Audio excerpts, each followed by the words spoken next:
Hello दोस्तों, नमस्कार। आपके अपने चैनल माय पाठशाला स्टडी सेंटर में स्वागत है। तो आज हम लेकर आए हैं क्लास 8 यानी कक्षा 8वीं क्लास का गणित अध्याय 2 एक चर वाले रैखिक समीकरण। तो इसमें हम आज पढ़ेंगे कि एक चर वाले रैखिक समीकरण होता क्या है। तो वीडियो शुरू करने से पहले हमारे चैनल को सब्सक्राइब कर दें, बेल आइकन को दबा दें ताकि मेरा सभी नोटिफिकेशन आप तक पहुंच जाए। अगर वीडियो अच्छा लगता है तो लाइक कीजिएगा और सब्सक्राइब कीजिएगा। तो चलते हैं हम वीडियो की तरफ। तो इसमें बोला इसमें एक चर वाले रैखिक समीकरण में हमें पढ़ना है कि समीकरण होता क्या है। एक चर वाले रैखिक समीकरण क्या होता है, समीकरण का हल क्या होता है, और उदाहरण जो एनसीईआरटी बुक में 1 से 3 तक का जो उदाहरण है वो हम देखेंगे। ठीक है।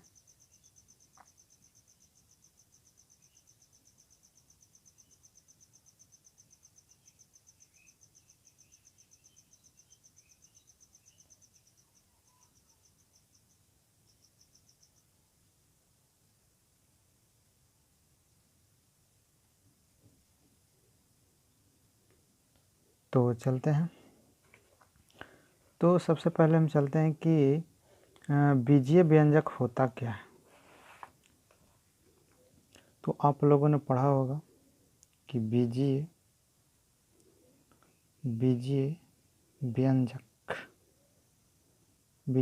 क्या होता है। तो आप लोगों ने पढ़ा होगा जैसे 5x एक बीजीय व्यंजक है, 2x-3 ये भी एक बीजीय व्यंजक है, 7x + 5y ये भी एक बीजीय व्यंजक है, y + 2y² ये भी एक बीजीय व्यंजक है, x + y + z ये भी एक क्या है, बीजीय व्यंजक है। ये बीजीय व्यंजक उदाहरण हो गए। तो हमें इसमें पढ़ना क्या है, समीकरण। ठीक है। तो यहाँ पे हम देते हैं समीकरण और एकदम सरल भाषा में बताएंगे। ठीक है, ताकि आप लोगों को अच्छी तरह समझ में आ जाए। तो एक समीकरण हम लेते हैं 4x - 5 = 6। अच्छा, ये एग्जाम्पल है ले रहे हैं जिसमें आप देख रहे हैं क्या, हम ये बताना चाहते हैं यहाँ पे कि जो ये है ये गुणांक है। ठीक है, ये गुणांक है और ये जो x है ये चर है और इधर ये जो है ये अचर है।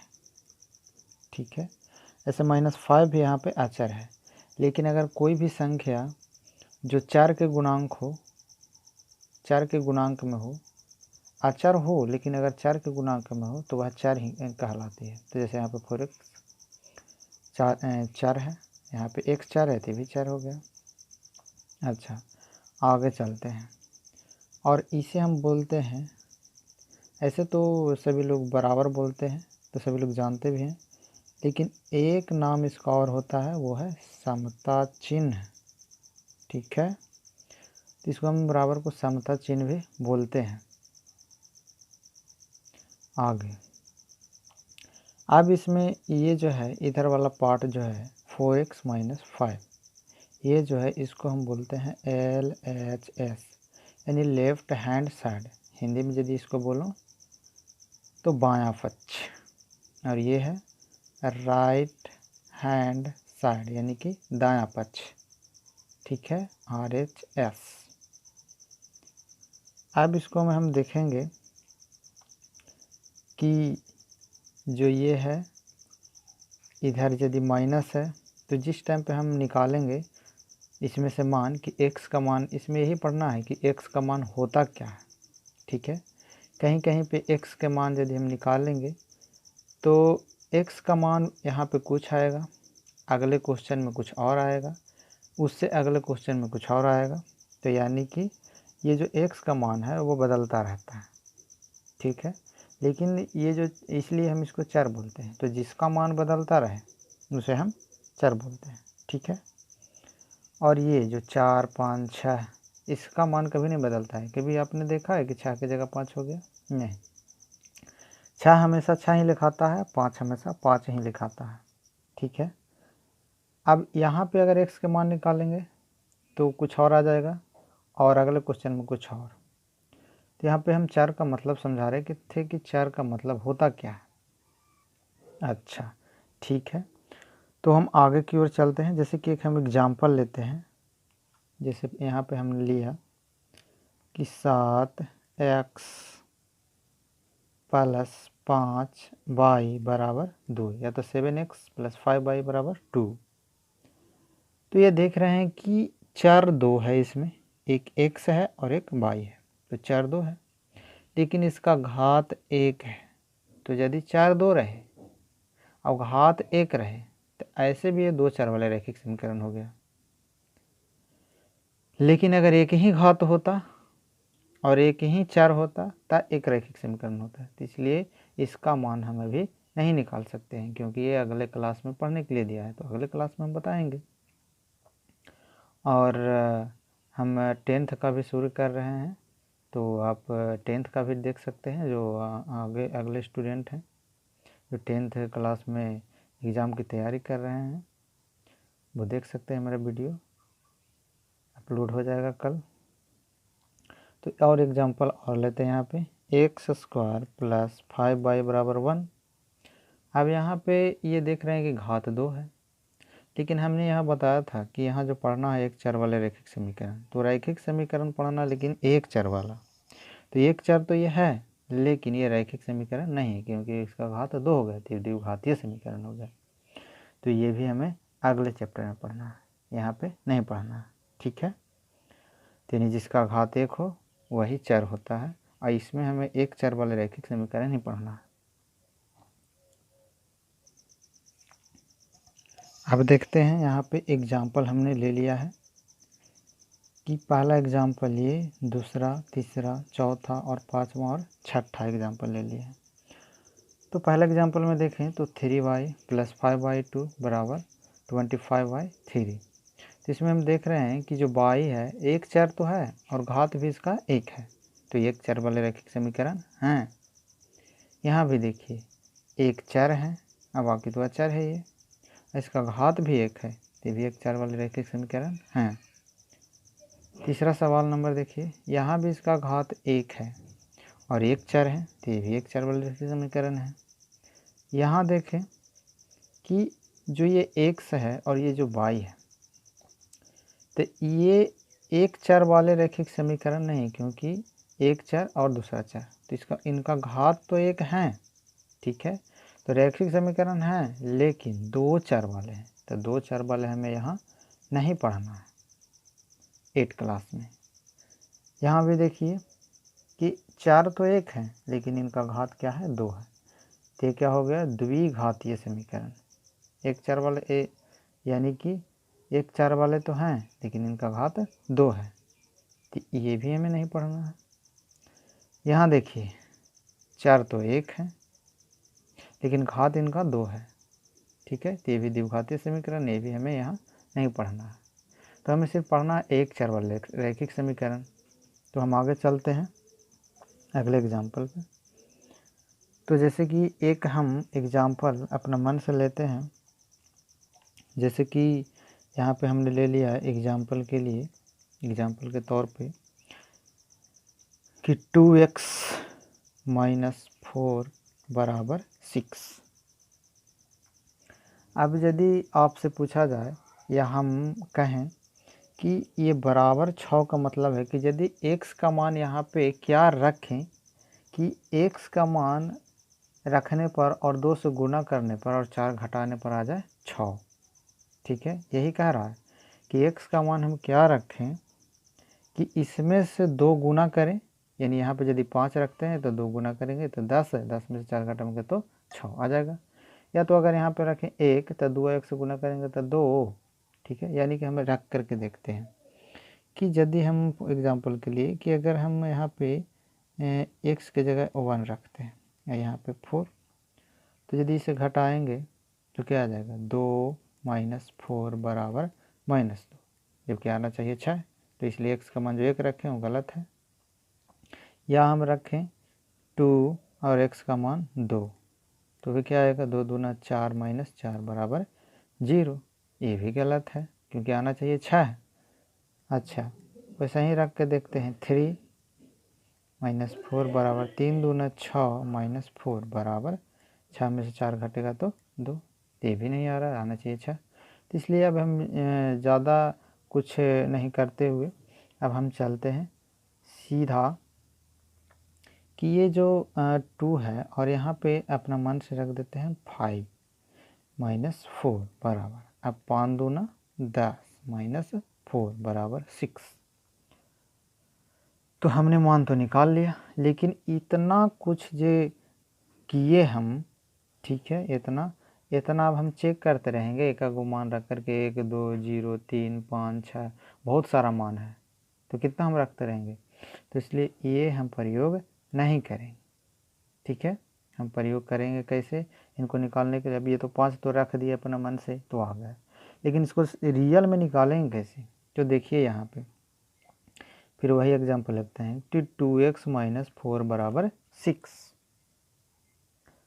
अब यहाँ हम एक चीज़ बता देते हैं कि जैसे कि यहाँ जो बराबर है, ठीक है, ये बराबर को आप मान लीजिए ना कि एक नहर है, ठीक है, और यदि नहर से इधर मान लीजिए कि व्यक्ति है और इधर भी व्यक्ति है, तो अगर कोई भी चीज़ यानी कि कोई भी व्यक्ति यदि इधर मान लीजिए कि बराबर को हम नहर मान लिए और इधर बायां पक्ष हो गया और इधर दायां पक्ष हो गया, तो यानी कि अगर लेफ्ट हैंड साइड में अगर माइनस में रहेगा, यानी कि नहर के उस पार यदि माइनस में तो इस पर आएगा तो प्लस में, और अगर उधर प्लस में तो इधर आएगा तो माइनस में।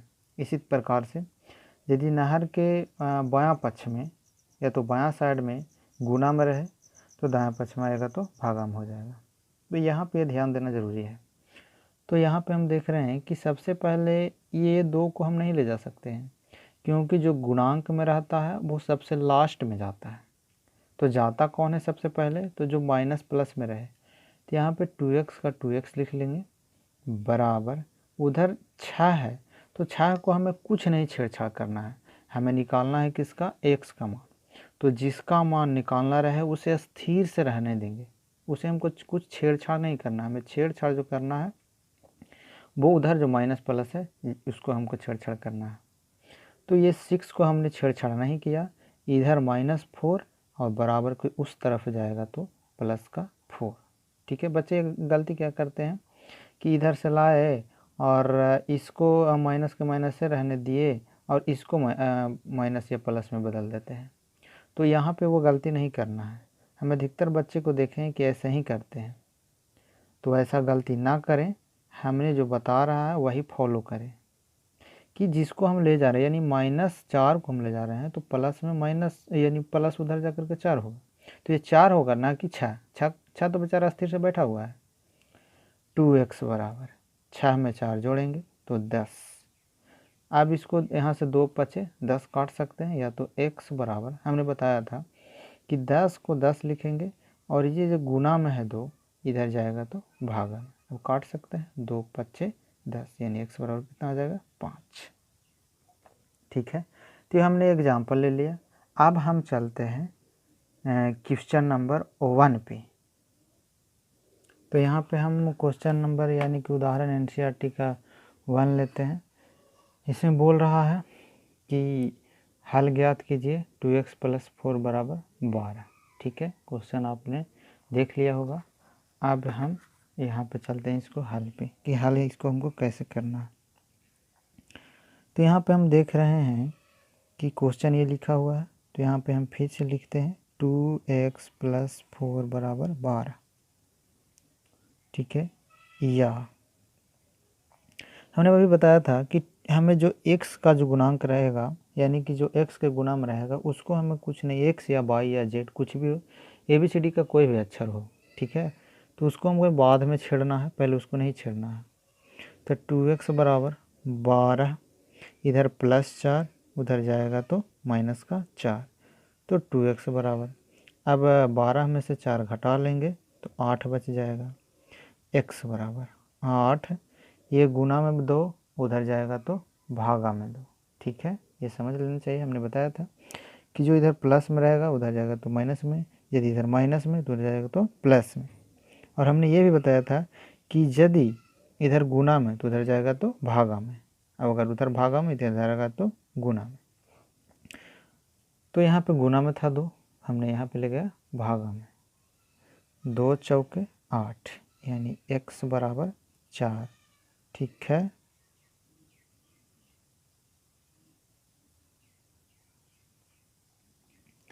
आगे अब हम एग्जाम्पल लेते हैं। एग्जाम्पल दूसरा, तो हम दूसरा क्वेश्चन दिखाते हैं कि 2x माइनस, यहाँ पे 2x minus 2x by 5 minus 3 बराबर 7। वही क्वेश्चन हमने यहाँ पे लिखा और इसको हम सॉल्व करेंगे। ठीक है, तो हमने बताया था कि जो x का गुणांक में रहता है उसे हमें कुछ नहीं छेड़छाड़ करना है, उसे हमें जस्ट के जस्ट लिख देना चाहिए। बराबर 7, हमने बताया था कि यदि इधर माइनस में 3 उधर जाएगा तो प्लस में 3, ये दिमाग में सेट हो जाना चाहिए आप लोगों को। ठीक है, या 2x बाई 5 बराबर 7 में हम 3 जोड़ेंगे तो हो जाएगा 10, यानी कि 7 और 3 10। अब यहाँ पे बात आती है कि चलो यहाँ से हम काट सकते हैं, ऐसे भी 2 पचे 10। ठीक है, और फिर 5 पचे 25 कर देते, लेकिन हम यहाँ पे वैसे नहीं बता करके हम थोड़ा सा अलग तरीक़ा से बताते हैं कि जब ऐसा स्थिति आता है तो बच्चों को दिक्कत होने लगता है। तो दिक्कत नहीं करें, उसको ऐसे सॉल्व करें कि इसको कुछ नहीं नीचे तो O1 मान लें, तो अब आसानी हो जाता है। जब ऐसा स्थिति में आ जाए तो हमें क्रॉस मल्टीप्लिकेशन करना है। यहाँ से ऐसे 2x और 1 से गुना करेंगे तो 2x बराबर 10 और 5 में गुना करेंगे 10 पचे 50। ठीक है, अब x बराबर 50, हमने बताया था कि यदि गुना में 2 उधर जाएगा तो भागा में 2। 2 से हम 50 को काट देंगे तो कितना बार कट जाएगा 25 बार, यानी कि 25 बार। ये हो गया मेरा उदाहरण 2। चलते हैं सवाल नंबर 3 पे, यानी उदाहरण 3 पे चलते हैं। तो उदाहरण 3 में क्या कहा है कि हल ज्ञात कीजिए x प्लस x बाई 4 बराबर 20, यानी कि 20। तो हम इसे अभी हल करते हैं। तो यहाँ पे जब वैसा स्थिति आ जाए कि देखिए यहाँ पे भी x है, यहाँ पे भी x है, और एक चर वाले रैखिक समीकरण में ऐसा आता रहेगा, चाहे जितना भी x आ जाए, जितना भी y आ जाए, जितना भी z आ जाए, सबको एक तरफ कर लेंगे। तो इसे हम लोग जानते हैं कि इसको चार पद बोलते हैं। तो ऐसे समीकरण में जितना भी चार पद रहे उसे हम एक साथ कर लेंगे, यानी कि बराबर के हो सकता है कि अगर इधर लेफ़्ट साइड में है तो लेफ़्ट साइड में कर ले भी सकते हैं, या राइट हैंड साइड में भी कर ले सकते हैं, यानी कि बायां पक्ष में भी कर सकते हैं और दायां पक्ष में भी कर ले सकते हैं। लेकिन हम ये देखते हैं कि अचर पद भी एक तरफ होना चाहिए। अगर हम x वाले पद को बायां तरफ अगर ले गए हैं तो उधर ले जाएंगे तो वो अचर पद उधर रहेगा। ठीक है, यानी कि अगर इधर ये जो x है, यानी कि जो चर राशि है वो एक तरफ है और इधर अचर राशि एक तरफ है। ठीक है, तो हम यहाँ पे यहाँ पे कुछ नहीं तो हम 1 मान लेते हैं, और 4 और 1 का एलसीएम लेंगे तो 4, 1 से 4 में भागा देंगे तो 4, 4 और x में गुना करेंगे तो 4x प्लस फिर 4 से, यानी कि 4 से 4 में भागा देंगे। ठीक है, तो भागा दे के देख लीजिएगा, यानी 4 और 4 में भागा देंगे तो 1, 1 और x से गुना करेंगे तब x बराबर 20। यहाँ पे कुछ नहीं तो एक x मान लीजिएगा सुविधा के लिए। तो 4 x और 1 x के 5 x बटे 4 बराबर 20। तो देखिए अभी हम बताए थे यहाँ पर कि यदि इस स्थिति में आ जाता है तो हम क्रॉस मल्टीप्लिकेशन करते हैं। यहाँ भी कौची आवल है, वही स्थिति आवल है, समझ रहे हैं। तो यहाँ भी हम क्या करेंगे, क्रॉस मल्टीप्लिकेशन, यानी कि 5x और 1 से गुना करेंगे तो 5x बराबर यानी 20 चौके 80। अब x बराबर यदि हम निकालें तो 80 गुना में 5 ऊपर जा करके भागा में 5, समझ रहे हैं। आगे अब इसे काट सकते हैं तो 16 पच्चे 80 यानी कि x बराबर 16, ये मेरा आ जाएगा राइट आंसर। ठीक है, तो चलिए हम चलते हैं। यहाँ पे लिखा हुआ है कि स्वयं करके देखिए। पहला क्वेश्चन लिखा हुआ है कि 5x + 4y बराबर 9। दूसरा क्वेश्चन लिखा हुआ है कि 5/2 + 2x बराबर यानी कि 15/4 यानी कि 15/4। तीसरा सवाल लिखा हुआ है कि एक व्यक्ति के पास सिक्कों की चौथाई संख्या से 2 कम संख्या में नोट है। यदि नोटों की संख्या 19 हो तो सिक्कों की संख्या क्या होगी। तो ये जो सवाल है हमने इतना बताया, अब ये आप घर से कर करके ला सकते हैं और इसका हल हम अगले वीडियो में देंगे। ठीक है, कुछ और भी सवाल हैं जो कि लिख लीजिए या इसको स्क्रीनशॉट भी ले सकते हैं। तो कुछ और भी हम दे रहे हैं, मैथ है उसको भी बना लीजिएगा। तो एक हम दिए थे ये कि स्वयं करके देखिए, यानी कि 1 से 3 तक की ये सवाल है, ये बना कर लाइएगा। इसका भी हम सॉल्यूशन अगला वीडियो में देंगे। और ये जो है वही हम 3 को यहाँ पे भी लिख दिए हैं। और ये चौथा नंबर सवाल है, ये 5वां नंबर सवाल है, और ये 6वां नंबर सवाल है, ये 7वां नंबर सवाल है, ये 8वां नंबर सवाल है। तो इसका हल हम अगले वीडियो में देंगे। आप लोग हल करके लाइएगा और कमेंट में इसका उत्तर भी दीजिएगा। ठीक है, हम आपके उत्तर का देखेंगे कि आप लोगों ने कितना सीखा है। ठीक है, और हम अब वीडियो को समाप्त कर रहे हैं। और यदि वीडियो पसंद आता है तो लाइक कीजिएगा, सब्सक्राइब कीजिएगा। ठीक है।